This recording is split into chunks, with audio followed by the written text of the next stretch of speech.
Hello, and welcome to Woah's Wednesdays. I'm here after a week. I haven't actually uploaded anything in the past week because reasons. Mostly school's crazy. That's a big reason why it takes me so long to do everything that I'm doing. But I'm here and back again doing my weekly video. And today I think I'd like to talk about a newish topic. I'd like to talk about I'd like to talk about video game theory because I was having a conversation this weekend and with an old friend of mine, one who I who helps me run the video game department at ASEN, and we were talking about video games and what makes a hard video game and what makes a good video game, and so I spent this time doing the chatting with him, and I came up with, you know what, I have a fair bit to say about this. I think I'd do a video about it. So here I am doing a video about it. So one thing about video game theory is that you have to think about what makes a good game. There's game theory, but that's actually a more of a behavioral model for people. We're talking about how to predict outcomes and what's the benefit analysis of outcomes when people are given choices. That's what game theory is about. But video game theory, which I would have called game theory if I didn't know any better, is the theory about games. What makes a video game a good game to play? What makes a video game enjoyable? What makes a video game interesting? And one thing that me and my friend talked about was that regardless of genre, regardless of setting or style of game, mechanics used, an important thing for a video game to focus on and do is teach you the mechanics step by step. To give you enough information and knowledge about how to play the game that by the time you get to the next challenge, the next puzzle, you have just enough information to figure out what you can and can't use to solve it and how to solve it. It doesn't give you the answer. That would be a tutorial or a walkthrough or something like that. That's not what we're talking about. We're talking about a game that gives you the tools to play the game. The tools to make the game interesting and fun, to let you know what you need to do when you need to do it. So, and we had several examples of games that have done this well and games that have done this poorly. Starting off with a more recent game that did this really well, Rise of the Tomb Raider, which was in last month's Humble Monthly, is an excellent example of a game that gives you the mechanics a little bit at a time and a little bit at a time, and always has you reaching to figure out what the next thing to do is, but doesn't just throw you it doesn't just throw all the tools into your hands and go, here, take them, and then walk off and not explain how the mechanics can work together. So I mean, that's an example of how you're supposed to do. I mean, that's an example of video game mechanics done well. Video games done well is you get fed one tool at a time, and you get shown how to use that tool in a very basic, limited, here's what it's used for way.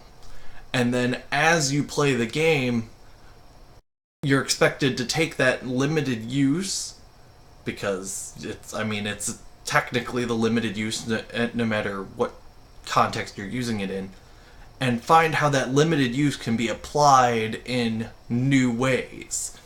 Another great example, a bit older one, is Portal. The whole idea of thinking with portals is a novel idea. It had never been done before when the game came out. It was a brand new idea that was completely unique, and 100% nobody had ever thought with portals before Portal came out. I mean, teleportation had been used, and some other things similar to that had been used in games like D&D and some other things like that. But the idea of thinking with portals was something that Portal explored. And it was really interesting to see how that worked, because Portal was... I mean, the first one was pretty much like a prototype of a genre. There weren't any games like Portal when Portal came out. The idea of using a first-person puzzle game that was a physics-based puzzle game was really experimental. But a big part of the reason why I believe that the game was a success, other than Valve putting it out because Valve does a great job, but one of the reasons why I think Valve was successful with it was because they didn't just give you the portal gun and then say, alright, go think with portals. Each puzzle that they had you solve stepped up the difficulty just enough that you were reaching. So at no point were you making a giant leap of knowledge, like I was supposed to figure out that how from where I was. You never are doing that. You never have a huge chasm to cross. You're always making baby steps of knowledge. You're always reaching. You're never so lost that you have no idea what's going on, and so lost that you have no idea what could possibly be the approach, and yet you're never necessarily handed the answer. I mean, maybe the first couple of instances where you have to think with portals, you're handed the answer, but beyond that, you had to learn the answer. It was a learning experience. Video games should be a learning experience. They should not be a passive. It should not be a passive experience like watching a movie, but it shouldn't be a frustrating. Well, where was I supposed? How was I supposed to know that? Taking actually two different games that approach this in radically different ways, one more successful than the other. You have real-time strategy. And in real-time strategy games, you have some of the more famous ones are Command and Conquer and StarCraft. And Command and Conquer early on in Command and Conquer, they explain to you what you're supposed to do fairly well. But then you hit these covert missions.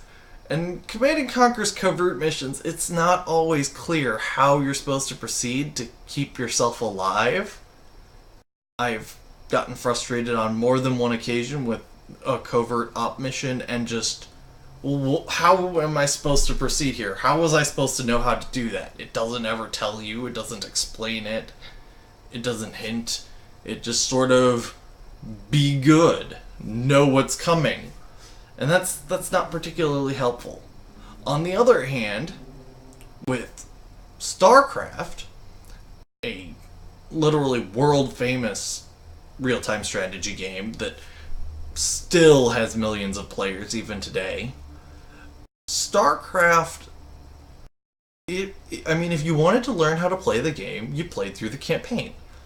And the first few missions of the first campaign in StarCraft showed you how to play Terrans and gave you the basic understanding of how the game is played. Here's how you navigate the build menus, here's how you do upgrades, here's how you control units, here are strategies you can use for units to maneuver through the map and win battles. And then it ramped up the difficulty so that you were doing more difficult missions with the mechanics you should be learning, and it slowly fed you new units that you could use, but there aren't a lot of new mechanics for Terrans. Once you get the basics of how they work, you understand how to play Terran. So then you just play through the rest of the campaign. And then you switch races and you're playing Zerg. And when you play Zerg, the first couple of missions show you what's different from Terran about how to play Zerg. And then ramps up the difficulty and plays a normal difficulty campaign just like they did with Terrans. Same thing with the last campaign with the Protoss.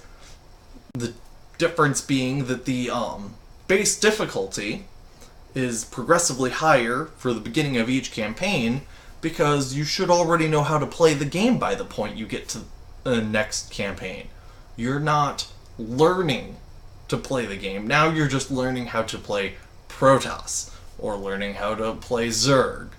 You don't need to learn how to play StarCraft. You already know. You already know here's how you get to the special abilities of the units. You already know here's how I move my units in formations and here's how I can use my units. You already know how build queues work. You're just learning the unique things about the new race. You don't need to learn the basics of how to play a real-time strategy game. And that's a really good design element. And that applies regardless of what genre you're using. I mean, here I've mentioned an adventure game and a real-time strategy game, but there are lots of games that follow this principle. I also a first-person game. First-person puzzle game, I guess. Lots and lots of games use this example. It's a tried and tested strategy for how to make a good game. And then there are games that don't use this strategy. A particular example was Dark Souls 1 that I never really got into and didn't enjoy, but apparently there's a point in the game where you're walking along and Boulder knocks you dead. No warning, no indicator, no screen rumbles, nothing. Just Boulder. Dead. And there was no way you could have known about that. You get killed because you hadn't played the game before. And you didn't know that at this point, right here, Boulder will come out. Now, it's my opinion, that's a terrible design. You couldn't have known it was coming.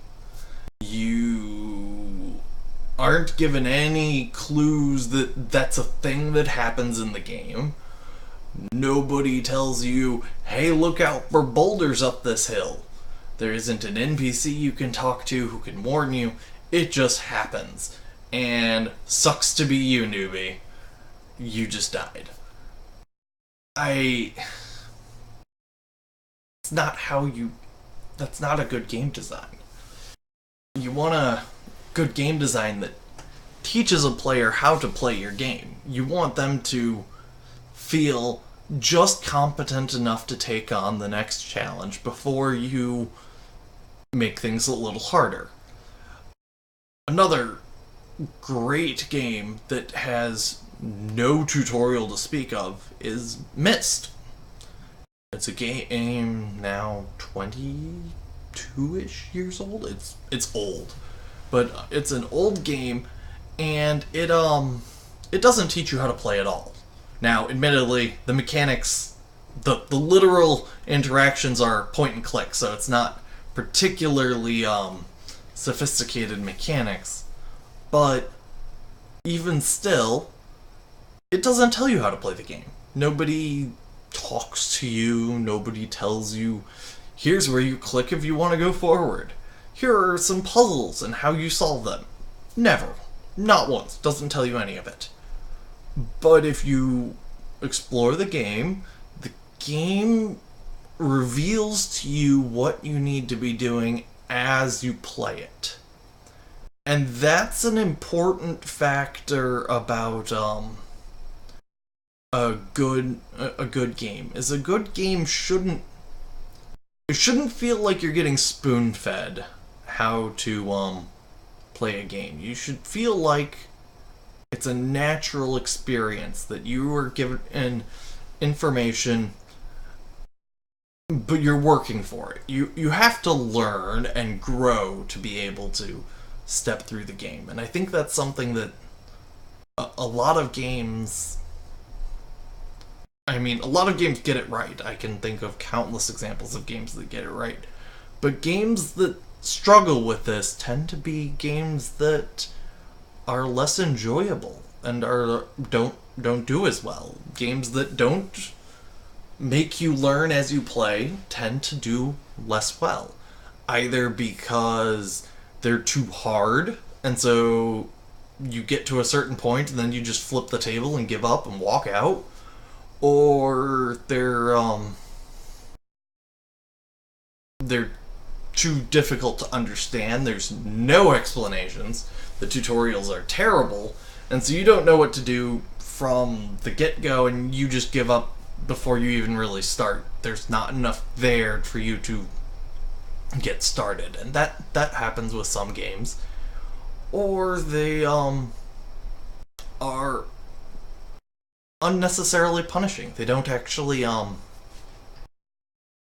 they punish you for trying to learn. They punish mistakes without the mistakes necessarily should have been being punished. I mean, that's part of the learning experience, is you make a mistake. Mistakes shouldn't just mean character dead, now go back 20 minutes and start over, haha. Most of the time, mistakes should be a natural part of playing the game. Most mistakes should be recoverable from. You should be able to make a mistake and look back at the mistake, see what you did wrong, and start again, and hopefully not make that mistake this time. An excellent example of a puzzle that teaches you from your mistakes without punishing you is in Rise of the Tomb Raider. I played a bunch of it recently, and so it's fresh in my mind. And to not give spoilers to people who may not have played the year-old game now, at one point there's a giant statue you need to knock over. Not going to tell you why or any of that, but the first it's held up by several supports, and the first support, there are these barrels, jars, giant ceramic pots of Greek fire. And you shoot an arrow, boom, blows up, fire, burns down the first set of supports. Cool. Now you have two more.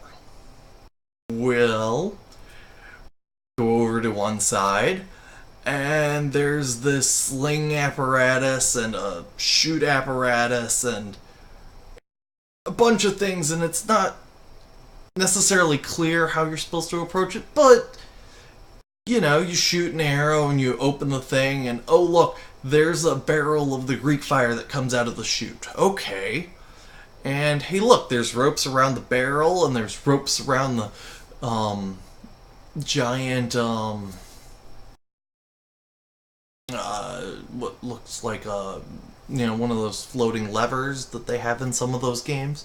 And so you can attach an arrow to from the jar to the scale, whatever you want to call it.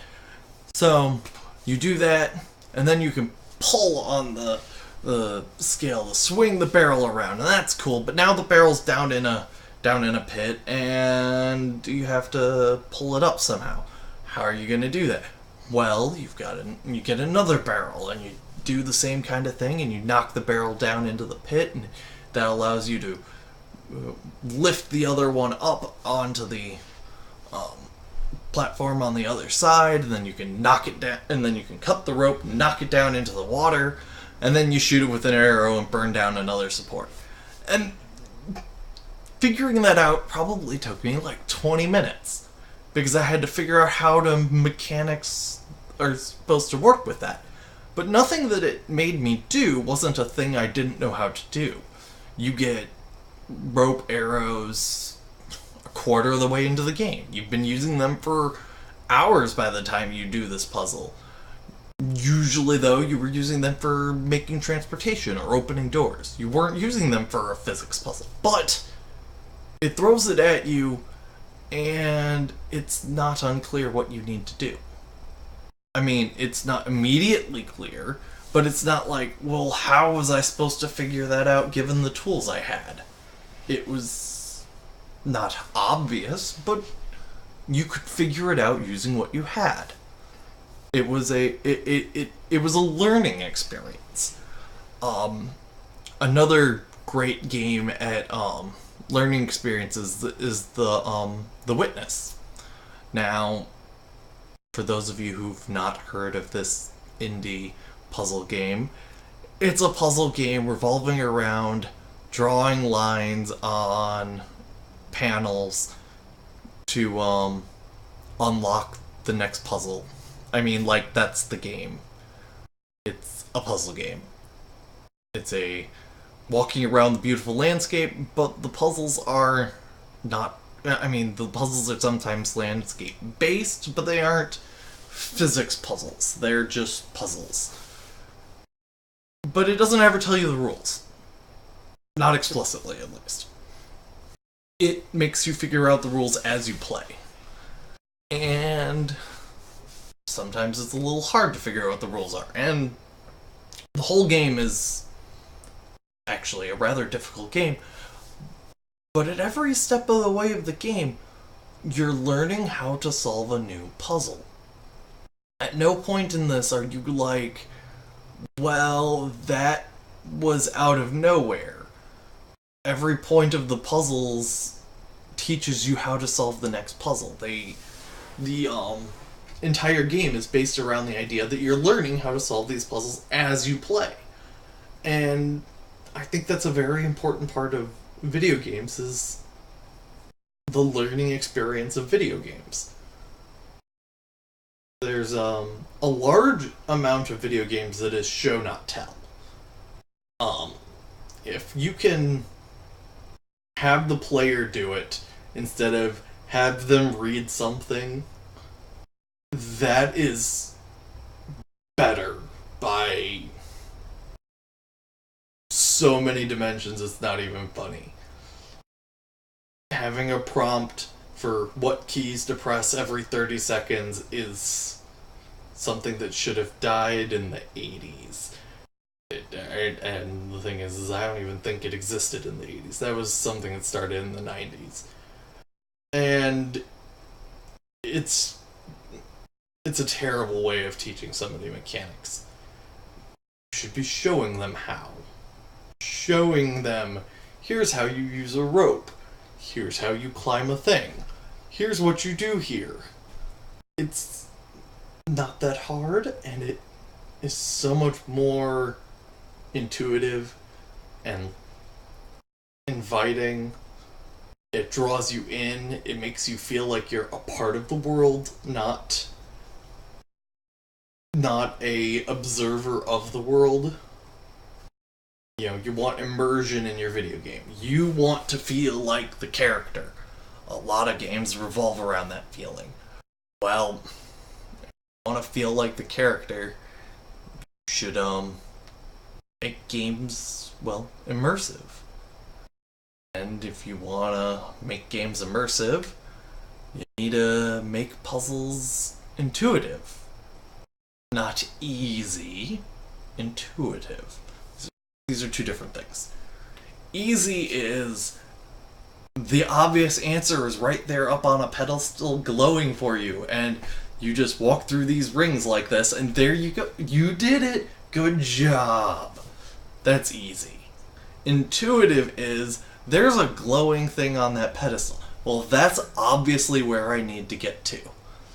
I'm going to approach it. Well, I fall down because the ladder that was the easy way there broke.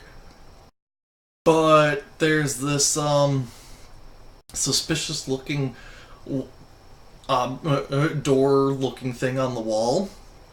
It's dripping water, and there's oil canisters right over there. I wonder if the fire can burn the wooden door. Oh look, it burns the wooden door, and fills up the area with some more water.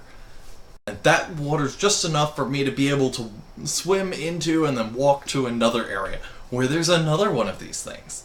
Now I need to figure out how to get to the oil canister and get the oil canister over to the new wood door so I can open it up.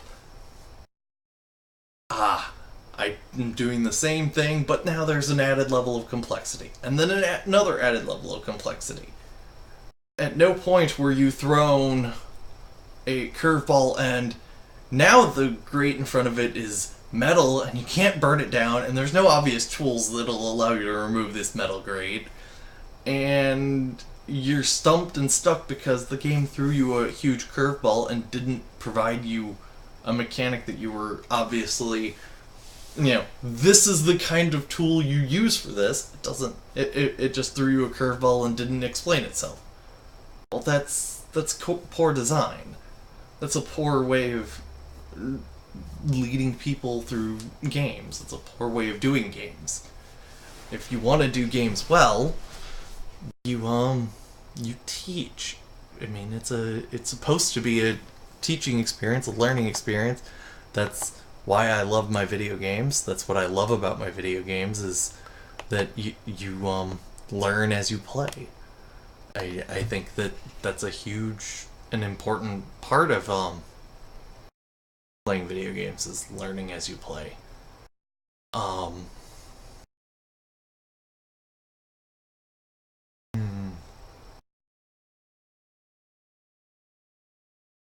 Trying to think of some other examples of, well, there are some games that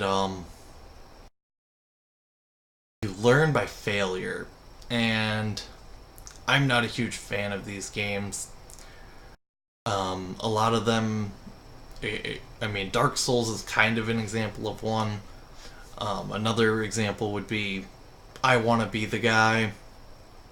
There's a bunch more like it.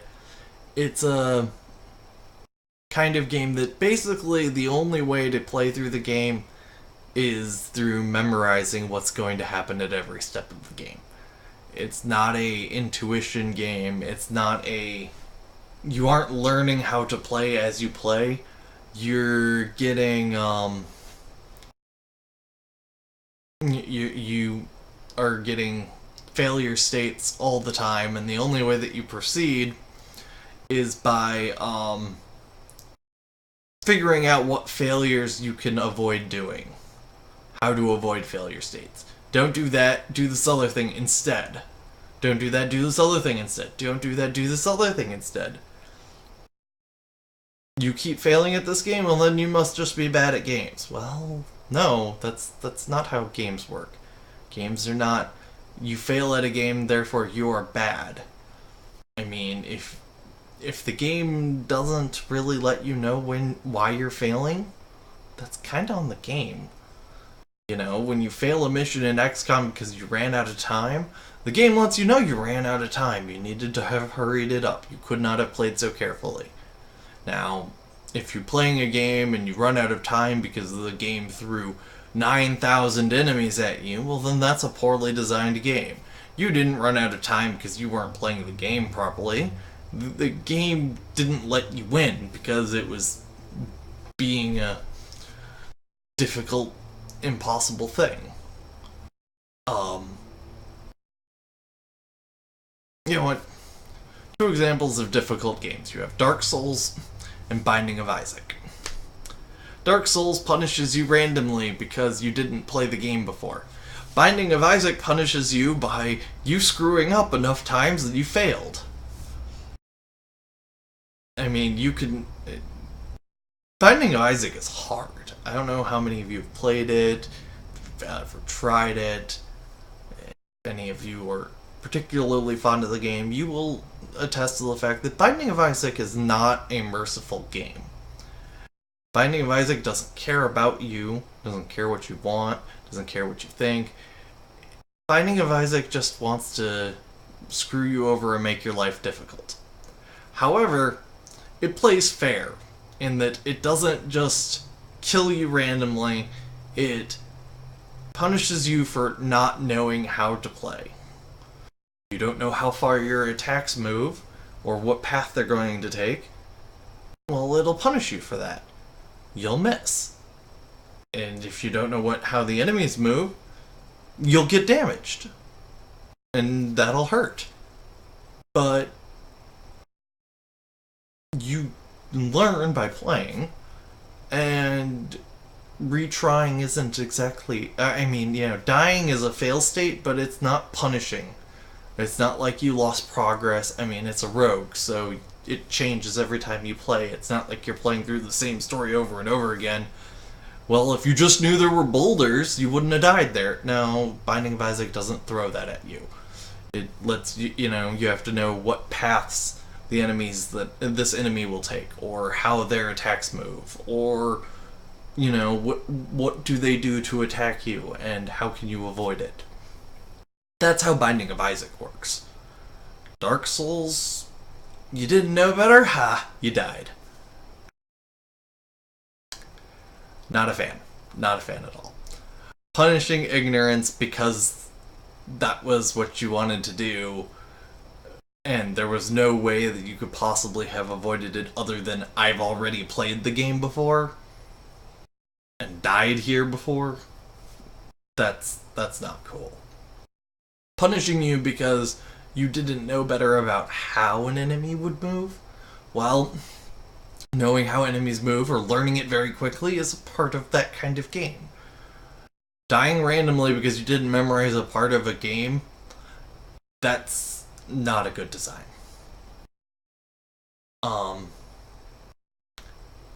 So this has been me talking about video game theory and video game design, I guess. Video gaming as a learning experience. I hope you guys have enjoyed, and I look forward to seeing you next week.